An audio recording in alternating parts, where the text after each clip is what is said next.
Hey everybody!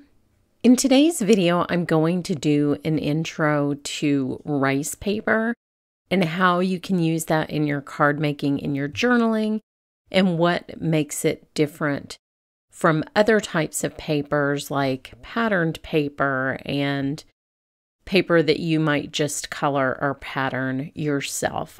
I love creating with rice paper, and I especially love this sort of grungy rainbow rice paper. It's so beautiful. The colors are so saturated.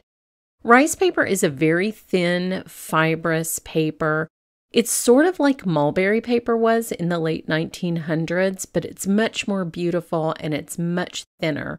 So there are a lot of different things that you can do with it that you can't do with other papers. And I'm going to show you with this embossed cardstock and just some circles that I've cut out with circle dies today, just sort of the flexibility of what rice paper can do. So I have a plain white card front, and I have cut two of these papers down to card front size.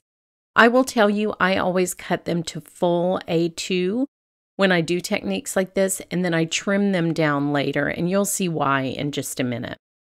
But I'm going to take some of these cardstock circles. These are just from the scraps that are near my die cutting machine. I always keep the little kind of grungy bits, and I cut them up for techniques like this. So I've cut several different sizes of circles, and I'm gluing them all around this card front. The color, nothing matters, so if you need to use up those scraps, this is a great technique for doing this.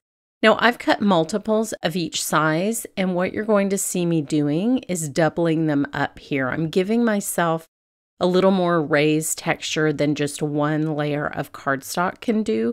So it's more like the 3D embossing folder that you see that I've used over on the right-hand side. It just raises that texture up off the page just a little bit. So I will glue these together, put a lot of glue on them. You don't want these lifting when you add the next step, which is going to be a wet medium. I'm using matte gel medium today. So once those are all glued down, we are ready for the rice paper, and you can see that texture there. Now, I like to work on a little piece of a craft mat that I have cut down for my desk and my work area. And that just kind of corrals the matte medium. But don't worry, if you're working on a glass mat and you get matte medium on it, it's fine. It comes right off. So this is a thicker gel matte medium, and I'm going to put it on very thickly onto this page. Number one, I'm working in air conditioning, and so things dry really quickly. But number two, you want a lot of the medium on here for the technique that we're going to do with this very thin rice paper. So I'm putting this down and just initially flattening it and rubbing it with my fingers around those circles. You can see me just flattening that with my fingers. And then I'm taking a tool and I'm just going around each circle with the rice paper. And you can see how it molds to each circle. You could never do this with thicker papers like patterned paper. This is one of the real joys of rice paper and one of the things that makes it super unique. So if you have just a pretty patterned paper and you tried to do this, it would crack that paper. But this rice paper, the soft fibers in it, make it just mold to whatever you have in terms of texture. And this is something I love to do on art journal pages, is go around various different shapes. Any die cut shape you have is fine, even if it's very intricate, because you can push the rice paper into all of those details. Very fun. Now you can see that when I glued the rice paper down with the matte medium, it's a little bit off, and that's why I like to start with a larger panel size than I cut it down to, because of that little white edge sticking out. So here I just have some gold acrylic paint, and I'm going to put a little bit on my craft mat, and I'm just going to highlight these circles with gold.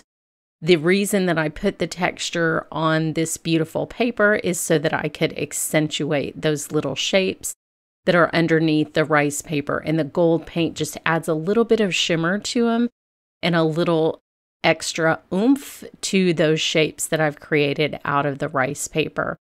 But the way that it bonds with whatever's underneath it is really the magic of rice paper. So whether you are doing journal pages or you just want a really fun background for your card and a different way to make your die cut shapes stand out in your project, rice paper is the way to go. So here I have a piece of paper that's embossed with an embossing folder, and I'm just going to do the same thing. Now with embossing folders, you can press the rice paper down onto the gel medium. Make sure you have it completely covered. I missed a little spot there in the corner. And then press that rice paper down onto the embossing folder. And I usually start with just rubbing it with my fingers, but you can actually squeeze it back into the embossing folder, just line it up and press it down with your fingers, and that will press the rice paper down into that matte medium and give you that beautiful pattern. You could also do it afterwards. You could run the whole thing through your embossing machine again, or don't even emboss it in the first place. But what I find is that can squeeze the matte medium out onto your embossing folder, and you may not kind of want that mess. So I like to just squeeze it with my hands until I get it all squished into all the details, but you can do whatever you like. So I'll do the same technique here. I will just highlight this beautiful pattern on the rice paper. And what this does, doing it with your finger, is it gives you a thin enough layer of the paint that you're still seeing all this gorgeous color of the rice paper coming through, but you have a little shimmer, the pattern becomes more recognizable, and it's just a really fun way to use your embossing folders. Again, if you were doing this with pattern paper and cardstock, you would run the risk of the pattern paper cracking a little bit with that 3D. But that moldable rice paper, it's just perfect. I love it. So here's what they look like, all shimmery, very beautiful. And then I wanted to show you what you can do with some more transparent rice papers, because different rice papers are going to have different levels of transparency. The colored ones that I used were a little bit opaque, but I have this black and white that is transparent, and so we're going to be able to get a little bit of color through it. And I'll link you to another video where I use the transparency of a rice paper to show stamping through. So you can also stamp and do this little trick with transparent rice paper, and you can add even more interest to your project with a combination of stamping and rice paper. So here you can see I've bonded. I used that little scraper to bond my rice paper to just a plain sheet of cardstock, and now I'm adding some gel medium, and I'm using this beautiful black and white rice paper to go right on top of the colored rice paper. And that is going to make it look like the black and white paper is colored. It just has a little hint of the paper underneath it. The color is sort of variegated, so it adds a lot of interest behind that black and white rice paper. And I think it's just beautiful, so fun to look at. I finished it up with a layer of matte medium on top, and I will trim this down and you will see the finished cards. But it's such a versatile product. I love using it in my art journal pages and on my cards, and it has a ton of potential. It's also a very inexpensive craft supply.